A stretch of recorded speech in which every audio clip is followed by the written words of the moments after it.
Hey guys, I'm here to mark my knobs for our new kitchen cabinets. We went with the antique glaze kitchen cabinet here at our Parwood house, and we decided to go with the oil bronze finish because the detail, it really goes with the detail, the antique glaze detail here.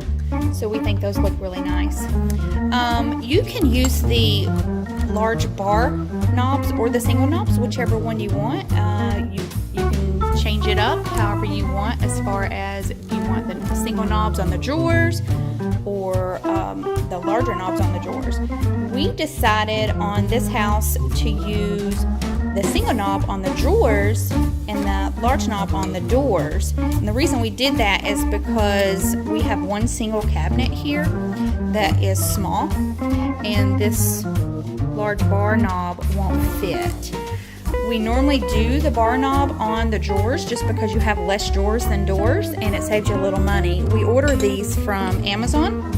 We just get the Amazon Basic, and you can buy them in bulk. The more you get, the better deal that you get, and then we'll just transfer it from house to house depending on what finish. We normally will use this finish a lot, so we buy these in bulk. But anyhow, I have 13 of each, but I kind of come up here to try to figure out which way I wanted to do it, and because we have that small drawer, I'm kind of forced to use this. So anyway, what we do, how you do it is I just measure the width here, and this is 4 inches. And then right in the middle is 2 inches. I like for it to just be in the middle. And I like to line this bottom line up here. So when you put it up, it's a nice, perfect fit. So then I just take those measurements and transfer it to a piece of cardboard. I just have an old file folder here.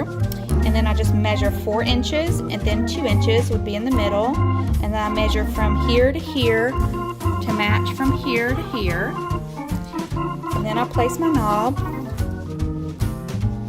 Take a pencil, make my circle here, and then all you do is set this up at your cabinet, line it up at the bottom, and then you have your plate, your template there. And then you just mark those holes, and then you can switch it around for the other side, and then you do it there as well. I would caution you to go ahead and open the door so you make sure that you mark the right side. Because if you mark this side, then you're going to have 2 nasty holes there that you'll have to spackle and try to finish. And with this antique glaze finish, it would show. It wouldn't be good. So just be careful there. It's usually not a big issue when you have double cabinets like this, but when you have a single cabinet, it's really easy to do because both sides look the same. And so just make sure and open that and make sure that you get the right side. As far as the drawers, it's hard to do a template for those because each drawer is different. This cabinet is 36, so both of those drawers would be the same.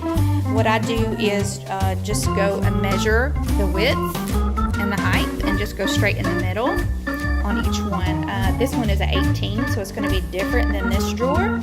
So you just have to do each one individually. And then like these drawers, they're all different as far as the width. Like this one is small and this one's larger. So you just have to measure each one individually. And then that's all you do.